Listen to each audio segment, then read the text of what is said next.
The Roman Empire, a name synonymous with power, grandeur, and unmatched influence. The Roman Empire was not just a political entity, it was a symbol of human achievement and ambition. Its legacy is etched into the very fabric of Western civilization. For centuries, Rome stood as a beacon of civilization, its legions unstoppable, its laws enduring, its culture shaping the Western world. The Roman legions, disciplined and formidable, were the backbone of this mighty empire, conquering lands far and wide. From the rugged hills of Scotland to the scorching sands of the Sahara, the Roman eagle soared, casting a long shadow over all it surveyed. The reach of Rome was vast, its influence felt in every corner of its expansive territory. The Roman Empire was a force of nature, reshaping the world in its image. Its architectural marvels, like the aqueducts and the Colosseum, stand as testaments to Roman ingenuity and engineering prowess. It was a melting pot of cultures, a center of trade, and a testament to the power of human ambition. Merchants from distant lands brought exotic goods, ideas, and traditions, enriching the Roman way of life. But even the mightiest of empires can crumble. The grandeur of Rome, once unassailable, began to show signs of wear and tear. Just as surely as a seed sprouts, grows, and flourishes, so too can it wither and decay. The cycle of growth and decline is a natural part of history, and Rome was no exception. The Roman Empire, for all its splendor, was not immune to this cycle of history.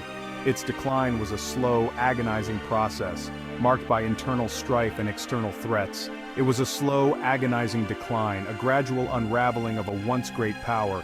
The very fabric of Roman society began to fray, as political corruption and economic troubles took their toll. Over centuries, the very foundations that had made Rome strong began to crack and crumble, leading to its inevitable fall. The once mighty structures, now in ruins, tell the story of a civilization that could not withstand the test of time. The story of Rome's decline is a complex tapestry woven from threads of internal decay and external pressures. Civil wars, economic instability, and invasions by barbarian tribes all played a role in the empire's downfall. It is a cautionary tale, reminding us that even the most powerful empires are built on fragile foundations. The lessons of Rome's fall are as relevant today as they were centuries ago. The Roman Empire's fall was not the result of a single catastrophic event, but rather the culmination of a series of interconnected factors that gradually weakened its grip on power. The empire's vast size made it difficult to govern, and the constant need for military defense drained its resources. Let us delve into the heart of this fallen empire and examine the key factors that led to its demise. By studying the past, we can better understand the present and perhaps foresee the future. By understanding Rome's fall, we gain valuable insights into the dynamics of power, the fragility of civilizations, and the enduring lessons of history. The rise and fall of the Roman Empire serve as a powerful reminder of the impermanence of even the greatest human achievements. At the heart of Rome's early success lay a vibrant and dynamic economy.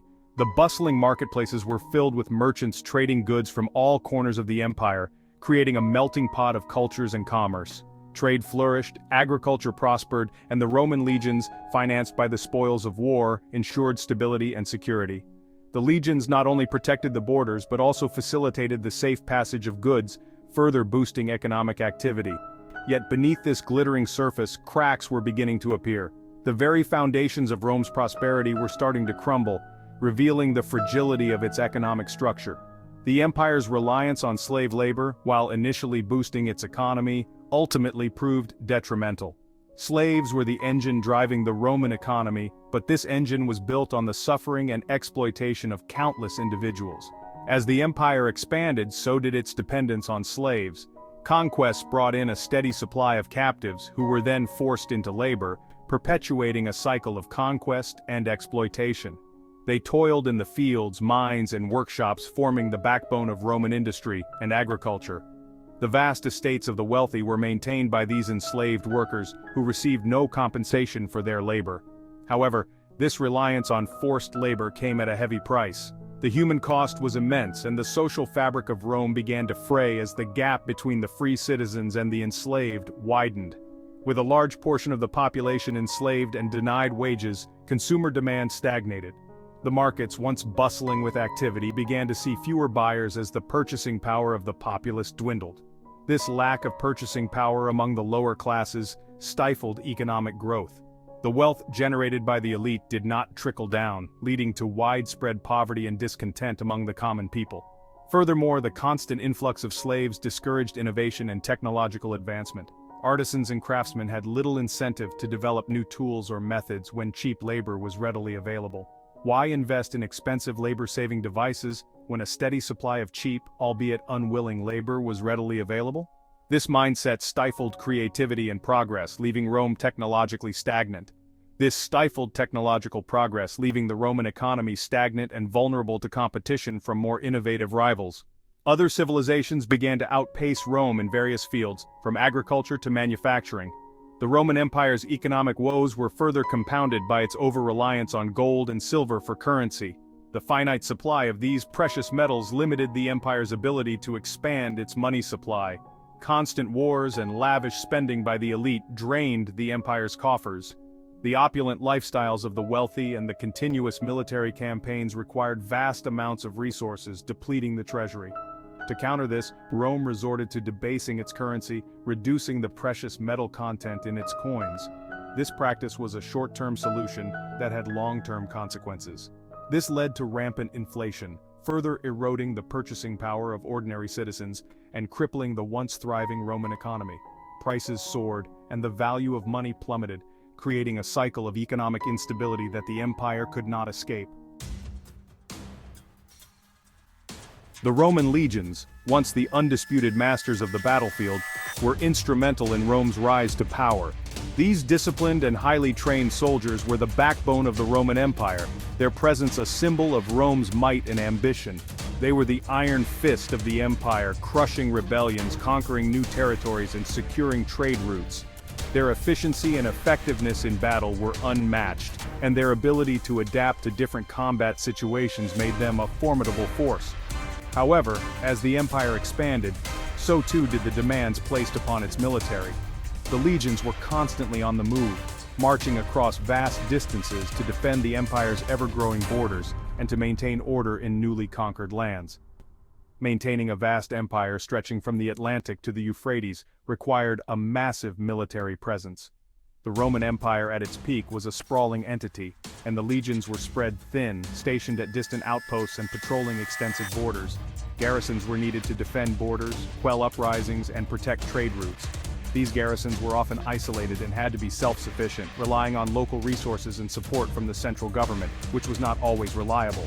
This constant need for soldiers stretched the Roman army thin, forcing it to recruit from less desirable segments of society and even enlisting foreign mercenaries. The quality of recruits began to decline, and the once elite legions were now filled with less experienced and less loyal soldiers.